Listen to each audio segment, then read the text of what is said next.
And come on, everyone. It's time for us to get closer to that time where we all have gathered here for. Without any further ado, we move to our next session. Well, it's all about the Intel tools for Android developers. I think this is going to be the one which you all have been waiting for. Ladies and gentlemen, put your hands together as I welcome Miss Suprabha Mysore.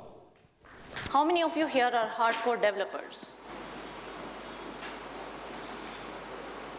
I'm a core developer. You're a core developer. Okay, good. So I am sure many of you here have done some kind of development, programming in your life. How many of you here have used VI editor? Wow, impressive number. When I started my career, I used to work on Sun Solaris machines. And the way I used to do development is something like this. I used to edit my code with a VI editor, compile my code with GCC compiler. It was all command line. And I used to use the shell for executing my code. That was my execution machinery. And then if my program did not work as expected, I would use a GDB debugger, a command line version of GDB debugger. Has anybody used the command line version of GDB out here? There are few hands. Yes, I am from a different generation, right, Dushyant? Thank you. So it's really painful to use a GDB debugger. If you have to put a breakpoint using a GDB debugger, you have to memorize the name of your source file, the C file typically. Then you have to memorize the line number at which you have to put the breakpoint, or the name of the function in which you have to put the breakpoint. And then you have to give all these details again on command line. It's not really very intuitive to use a debugger like GDB, but that was the way things were back then. But very honestly, doing development like this and debugging a program like this was really satisfying for a programmer. It would give a sense of achievement for the programmer at the end of the day. But then my management was not really very happy about it. They would have to pay so many developers like me to do even small programs. Even develop a Hello World or print a Hello World program was not as easy as it is today. So they were on a constant lookout for tools and development environment which can increase the productivity of developers. So one of the first IDEs that I have used is the Microsoft Visual C++. So I think Microsoft was one of the pioneers in coming up with the so-called integrated development environment. Why is it even called an integrated development environment? So like I said, we used to use a bunch of tools even to write a small program like Hello World.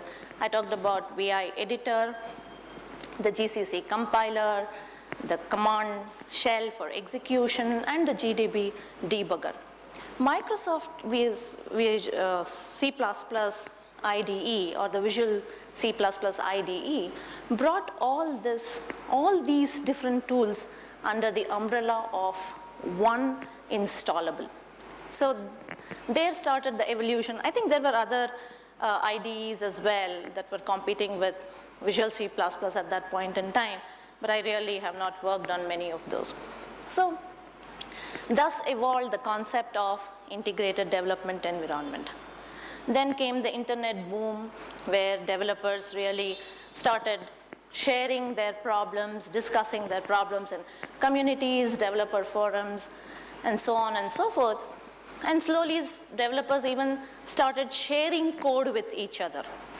And this evolved into what we today call as the open source community. So people started even sharing applications for free. So I talked about Visual C++ IDE, but Visual C++ IDE at that point in time would cost a bomb. It would really leave a deep hole in your pocket if you really wanted to acquire a license. But later on, with the open source evolution, there are ever so many IDEs that are available today that are available for free of cost. And thanks to people like Linus Torvalds, we even have an operating system that is completely open source and free of cost today. So, given the open source evolution in our technology industry, I'm sure many of you guys would have used Eclipse IDE. Gayatri just gave a short demo of how to go about developing NDK applications using Eclipse IDE. But companies have these days started looking at more than providing IDE to the developers. So the development environment for the developers as such is evolving, and all the software companies are now focused on adding more and more value into the development environment for the developers. So Intel is also pursuing a lot of efforts in that direction, and we have a suite of tools that really makes life easy for the developers as well. So I will walk you through some of the tools that we have in the offering for the developers. So let me start with a walkthrough of the first tool. Okay. So you're all familiar with the Eclipse environment. I'm just starting the Android Virtual Device Manager. I have created two AVDs here. One I call Simple Other, and the second one I call as Simple x86. I'll tell you the significance of this other as well as x86 a little later, but what I will do right now is start both these. So I'm starting Simple Other first.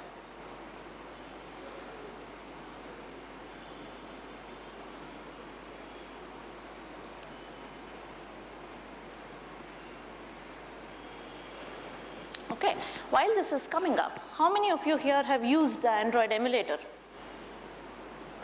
Yeah, quite a few number. How many of you like the experience of starting the emulator?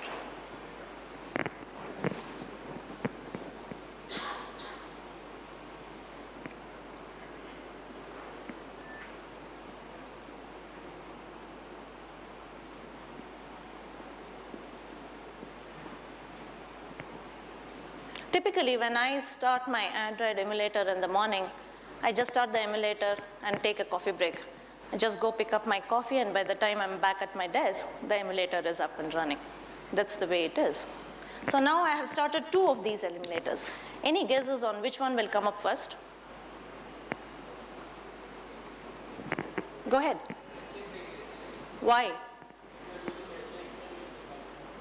So you seem to have attended some of our sessions earlier already. Sorry? That's right. So thank you very much for introducing this tool to the rest of the audience as well. So there is something called HAXM that's running, which will actually, so when I started the emulator, so let me see if I can get those windows back.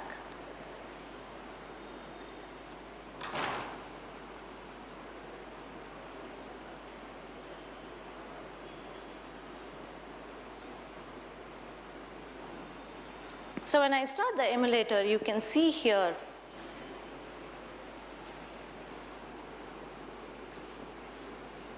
you can see that it says HAX is working and emulator is running in fast virtual mode.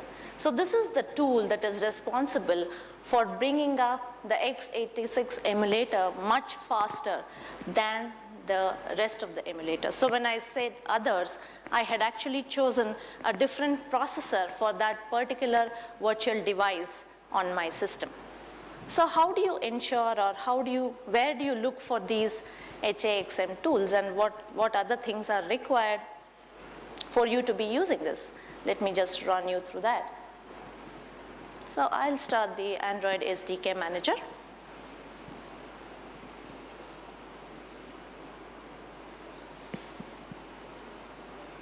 And here, as part of the Android installation, you can see I have Intel x86 Atom system image. This is one of the primary requirements for you to be able to create an x86 based virtual device for the emulator. Along with that, if I just scroll down, you can also see the Intel x86 emulator accelerator. This is the HAXM component that our friend was talking about. So the moment you have this, it really speeds up the starting of the emulator, and that makes your life in turn a little more productive. Now, how does this HAXM work? I have an Intel processor on the laptop that I have here. So this is a Intel Core processor that is inside this laptop. And I have enabled virtualization technology on my laptop. So in your BIOS setup, you can, the different OEM laptops have different options to enable this, but on my HP machine, this is how I have done it. I really cannot show it right now to you because I will have to reboot my machine if I have to do that. But this is just a snapshot of how you go ahead and enable the virtualization technology. At the same time, please also ensure that the execute bit is turned off when you are using HAXM or when you have installed HAXM. Go ahead, Ghanshyam. Both of them, like the virtualization technology as well as the VTD feature has to be enabled, right? Yes, both of them have to be enabled. Like this is probably a couple of days back. I had enabled both of them, but while I was installing the Beacon Mountain. Beacon Mountain, it says the HAXM, the virtualization is not set on your machine, though I had enabled. But did you try running the emulator for an x86? No, I have not tried it.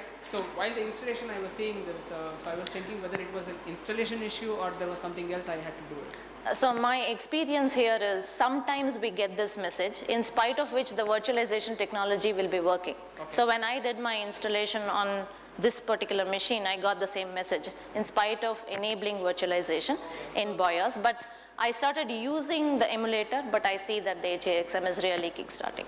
Okay. So another thing, during the installation it says VTX, virtualization VTX has not been enabled. So is there any difference between this VTD feature and VTX feature, what the installation talks about? Is it really asking you to enable the VTX? Yes, it says VTX is not enabled. So I was wondering what would that be? No, I'm not really familiar with VTX. Anybody else? It asks for it? That also has to be enabled. Okay. So, sorry? It's only asking for VTX? Yeah, only VTX.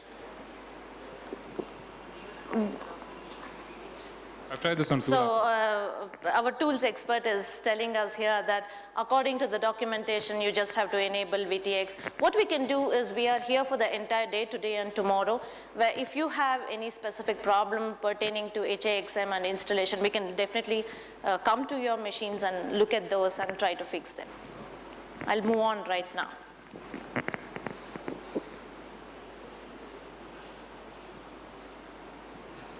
So once you have done your development, as in once you have developed your application, and hopefully you will start using the x86 emulator for the initial testing of your application, and then you have it running on your target platform as well, you would definitely want to profile your application. So Milind was talking about the numerous applications that are available in different app stores today.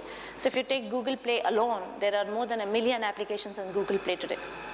If you want your application to stand out in the whole clutter of applications that are available for any particular utility or any particular segment, then you will have to ensure that the performance of your application is really good. If you look at the trend of all the most downloaded applications, the high grossing applications, you will see a pattern.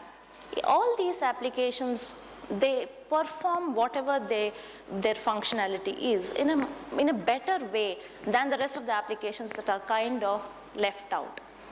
So similarly, if you want your application to be really performing well, you may want to use tools that will profile your applications, identify the pain points of performance, fine-tune them, and then ensure that you have a well-performing application in in App Store. Sorry, this is not what I wanted to start it.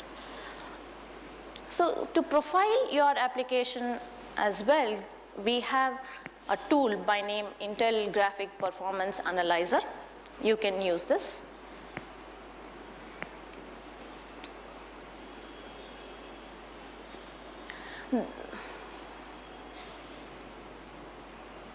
So the Intel Graphics Performance Analyzer primarily tells you, I'm just trying to connect my tablet. I have a Samsung Tab 3 tablet here, and now I will connect this tablet to my machine.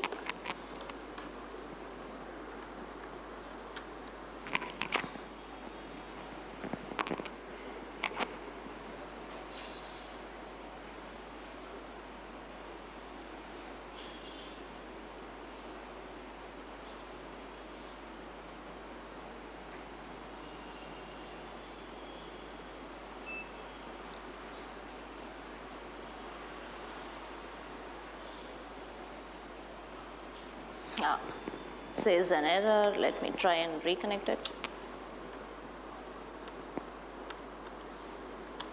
Okay.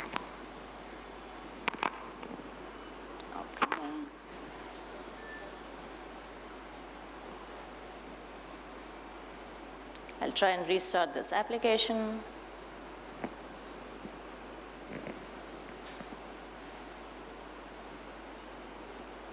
Downloads.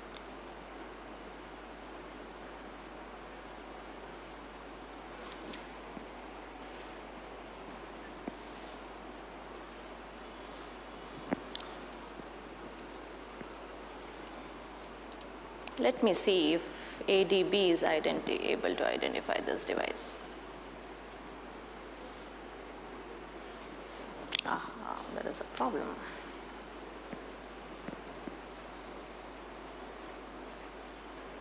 Let me try closing all these running applications here. Close the GPA as well.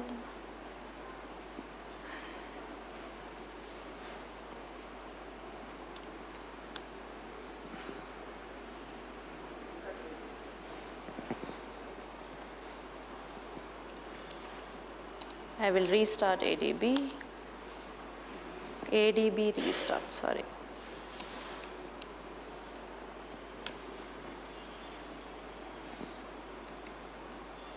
Check ADB devices.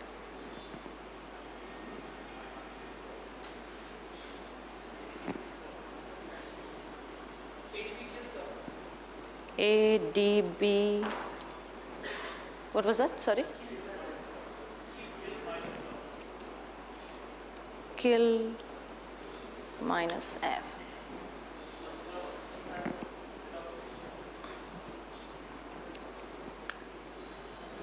Kill minus server.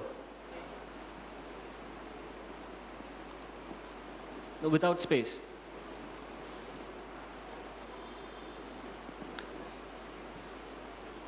Okay.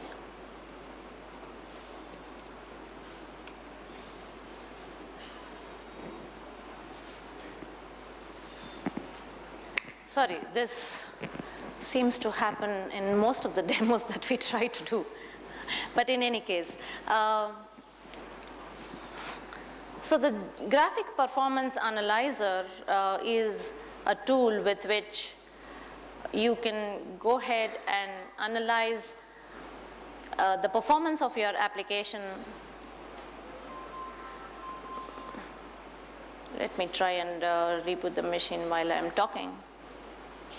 And if it comes up, we can kind of.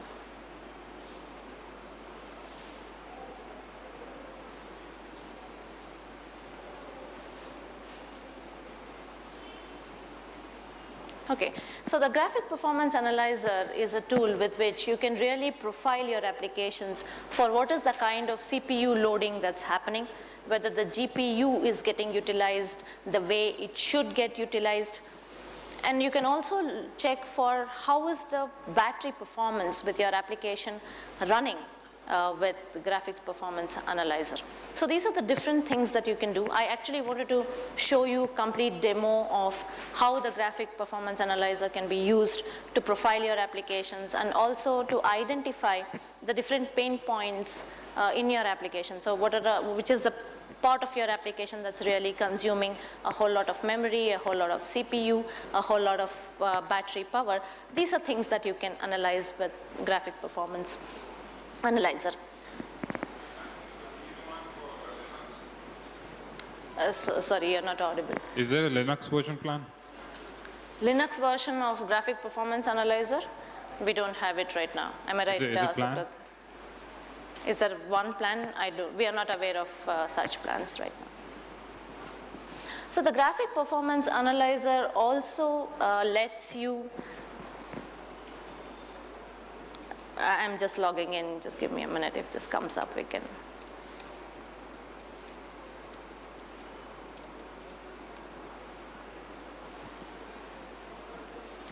So the Graphics Performance Analyzer also lets you take a snapshot of the different parameters, the GPU parameters, the CPU parameters, and the power consumption values, and export it into a CSV file, a comma separated values file. You can later on open these values in an Excel and even probably create graphs and pie charts and figure out where it is performing or which are all the parameters that you are happy with and which are the parameters that you are not really happy with.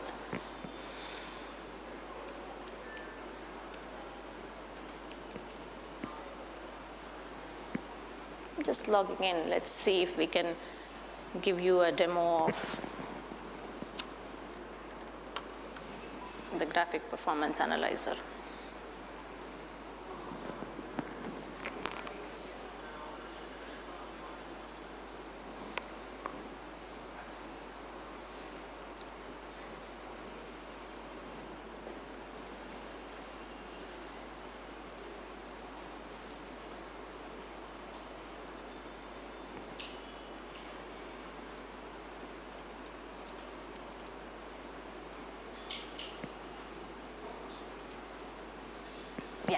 Now I have the device being detected by ADB.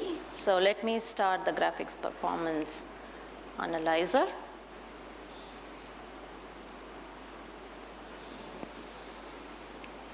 Bingo, we have the name of the device listed here. So I will connect to the device. Okay, connect. I will also show you what's happening on the device right now.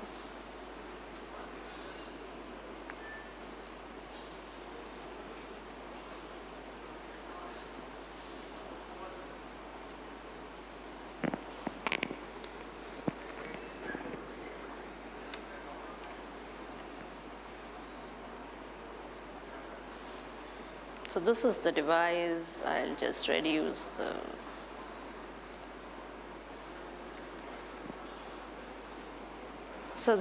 whatever you see on this device is what is displayed on the screen right now. So I have two different applications that are installed on this device that I can analyze using a Graphics Performance Analyzer. Let me choose the bouncing ball application and let's see what happens on the device.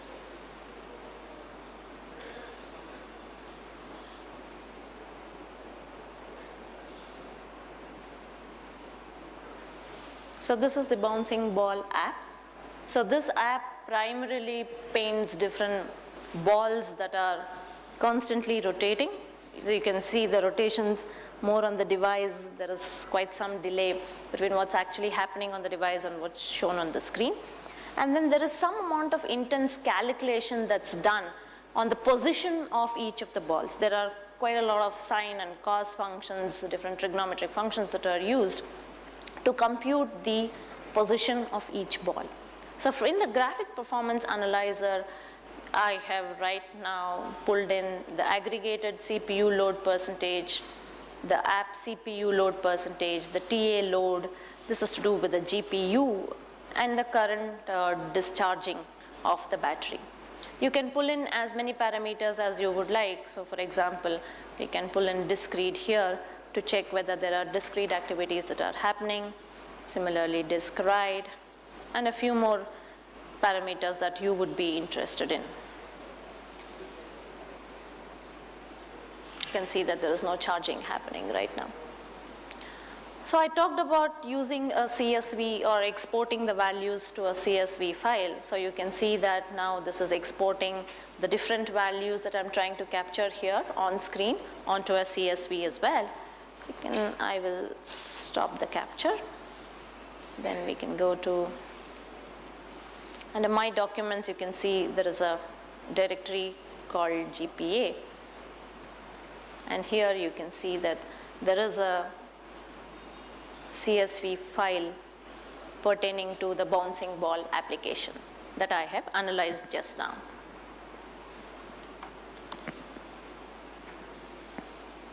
So these are the different values, and like I said, you can draw charts out of this. You can even perform different operations in your application to see what kind of CPU consumption or GPU consumption happens as a result of the operation that you do in the application.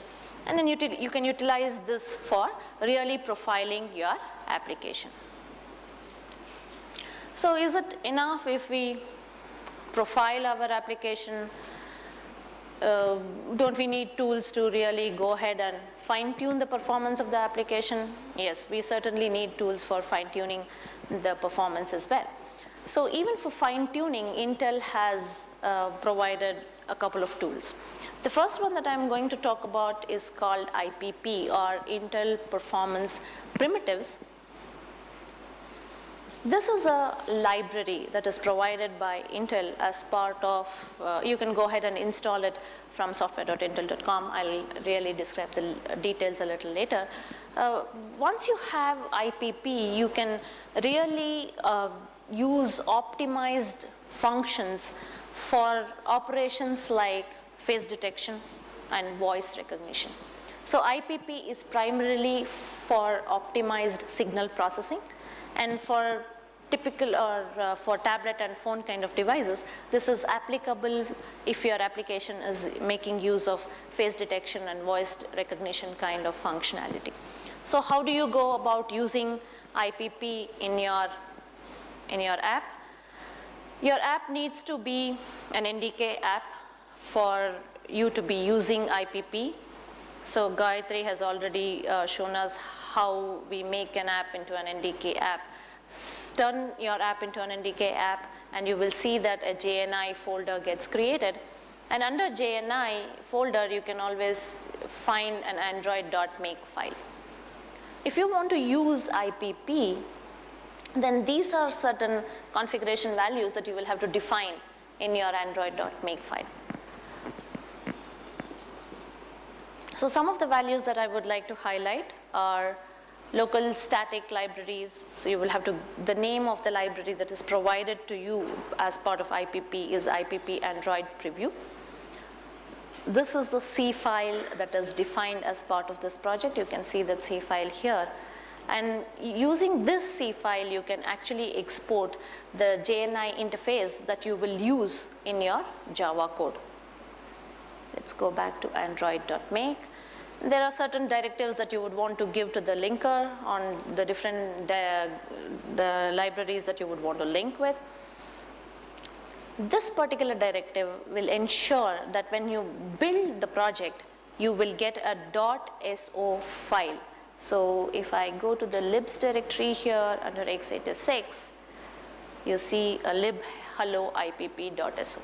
So this is a shared object or a DLL that you will be able to use in your project. Going back to android.make, you're just specifying. So the libipp in itself is provided as a static library for you to link with. You can in turn create a dynamic or a shared object, a dynamic link library, but IPP in itself is provided as a static library to you. So there's one more library that Intel has provided as part of its developer offering, and that's called TBB or threading building blocks. So I'll just run you through an example of how TBB really works.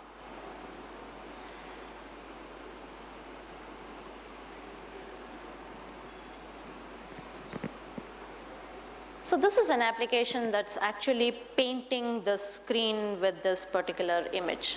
You can see it on the screen as well. It's taking some time.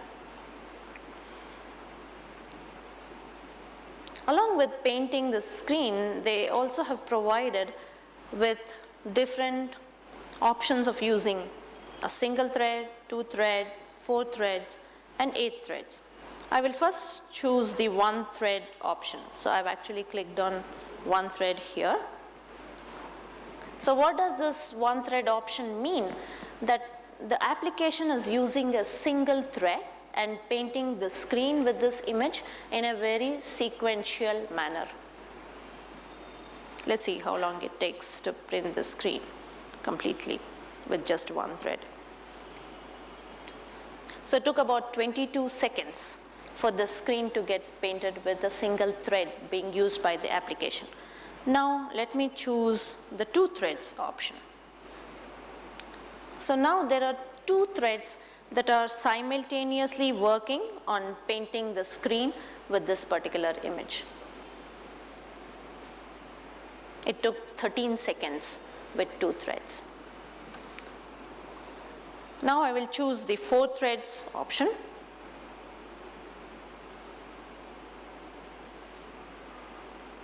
It took 8 seconds.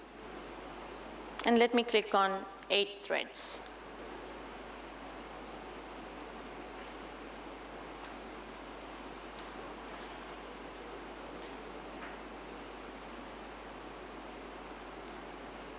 It's actually painting, but it's not kind of refreshing because it's happening pretty fast. So it took about 7 seconds. So between 4 threads and 8 threads, you saw that there was a difference of just 1 second. So what is this TBB or multi-threading all about? So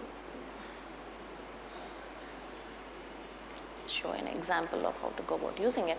But then the underlying platform or the processor has multiple cores. So these days when you even go to buy a tablet or a phone, you will see in the technical specification that some make use of a quad-core processor, some make use of a dual-core processor.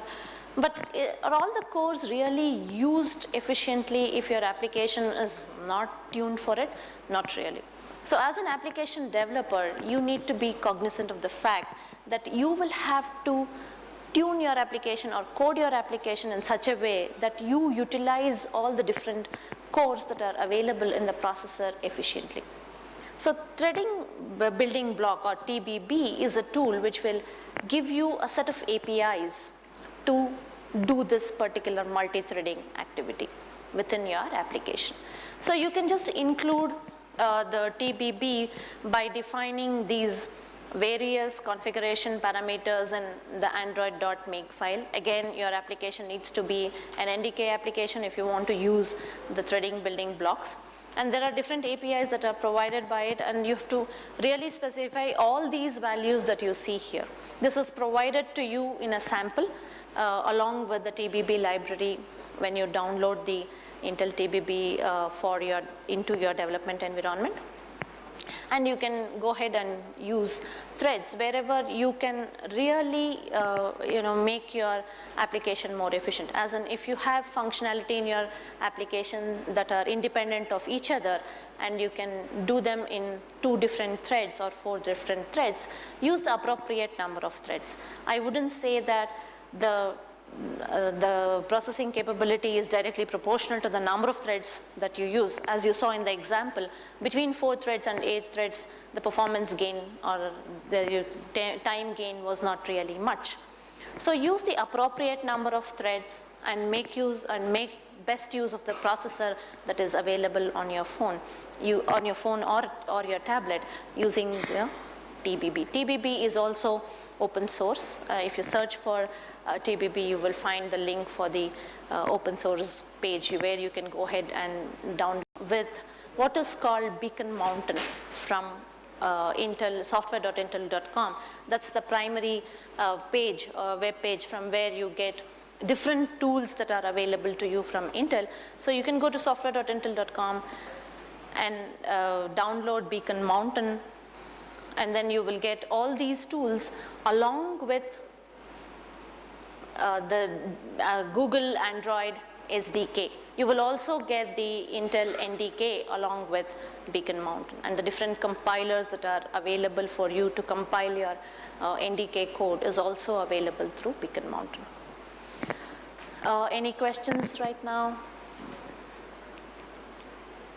If not, thank you. We will be around for today and tomorrow. If you have any further questions about any of the tools, please feel free to come back to us. Thank you.